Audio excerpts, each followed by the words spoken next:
We have more connection than any generation in history, and somehow more people feel alone than ever before. We have more information than any generation in history, and somehow fewer people feel like they actually understand anything.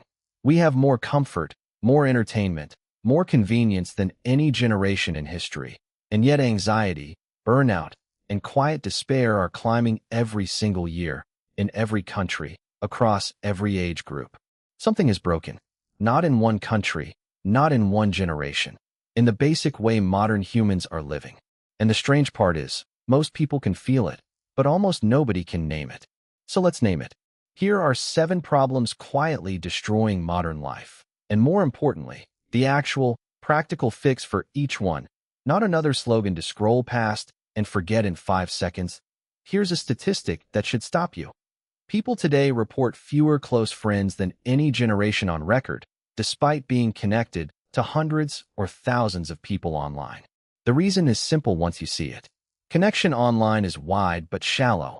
A like, a comment, a story reply. It gives your brain a small hit of social validation without any of the real substance that actually builds trust between two people. Shared time, shared struggle, shared silence. We didn't lose the desire for real connection. We just replaced it with something that looks like connection but doesn't actually feed the part of us that needs it. The same way eating pictures of food would never actually make you full. The fix: replace breadth with depth on purpose. Instead of maintaining 100 surface-level contacts, pick 3 to 5 people and actually invest in them. Regular calls, in-person time, real conversations where you say something true instead of something safe. Loneliness isn't solved by more people. It's solved by fewer, deeper relationships that can actually hold weight when life gets hard. 20 years ago, the average person could focus on a single task for several minutes without interruption. Today, that number has collapsed to a fraction of that. Not because human brains got weaker, but because an entire industry was built, funded with billions of dollars, specifically to fragment your attention as efficiently as possible. This isn't a personal failure. It's the predictable result of a war for your focus that most people don't even realize they're fighting. Every app, every notification, every autoplay feature was engineered by teams whose entire job is to keep you looking a few seconds longer. The fix: treat attention like a finite resource, because it is. Turn off every notification that isn't a real human being trying to reach you directly. Do one thing at a time, on purpose, even when it's uncomfortable at first. Attention rebuilds the same way a muscle does, slowly, through repeated, deliberate use, not through willpower alone, but through removing the environment that keeps breaking your focus in the first place. Human beings have always compared themselves to the people around them. That's not new. What's new is the scale. For most of history, you compared yourself to maybe a few dozen people in your actual community. Today, you compare yourself to a curated, filtered, algorithmically selected highlight reel of millions of people, each one showing you their best 5 seconds of an entire day. Your brain wasn't built to process that volume of comparison, and it shows. Rates of anxiety and low self-worth climb in direct correlation with how much time people spend on comparison-heavy platforms. The fix: comparison isn't the problem. Unconscious, constant comparison is. The fix isn't quitting every platform. It's making comparison a deliberate choice instead of a passive habit. Curate what you see. Mute accounts that quietly make you feel behind. And when comparison happens anyway, redirect it inward. Not, am I doing better than them? But am I doing better than I was 6 months ago? That single redirection removes almost all the damage. For most of human history, meaning came built in. Through community, through religion, through tightly defined roles, through survival itself demanding your full attention. Modern life removed most of those built-in sources of meaning and replaced them with almost nothing. Comfort, convenience, and endless entertainment. But no clear answer to the question that's been quietly running in the background of every human mind. Why does any of this matter? This is a huge part of why so many people feel successful on paper, good job, decent apartment, active social life, and still feel hollow. They solved for comfort. They never solved for meaning, because nobody ever told them those are two completely different problems. The fix: meaning isn't found. It's built through 3 specific things: contribution, mastery, and connection. contributing to something bigger than your own comfort, getting genuinely skilled at something that matters to you, and connecting deeply with people, not just existing near them. You don't need a grand life purpose handed to you. You need one real project, one real skill, and a few real people, and meaning follows from there, almost automatically.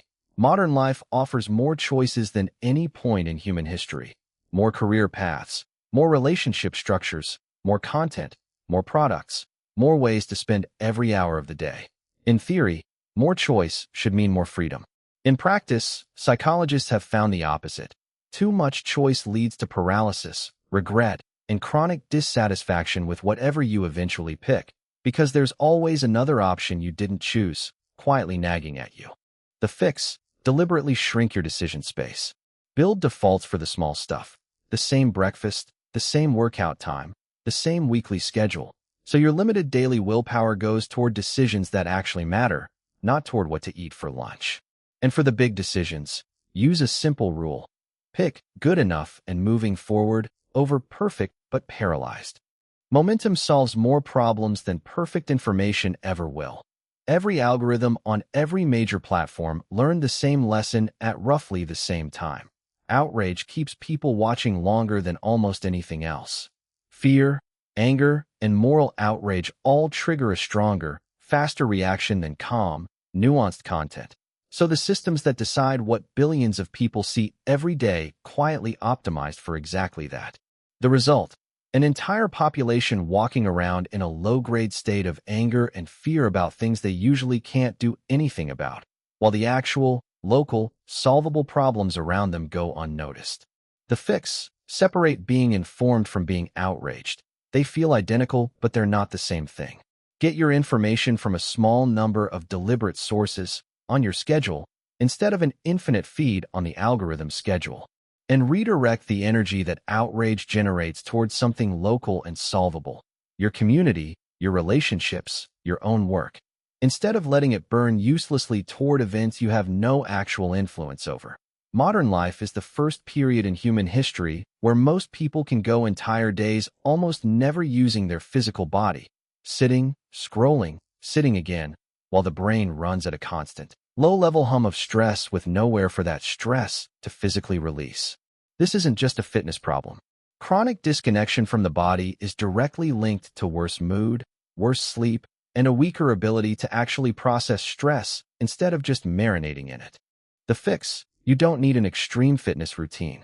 You need daily, non-negotiable movement.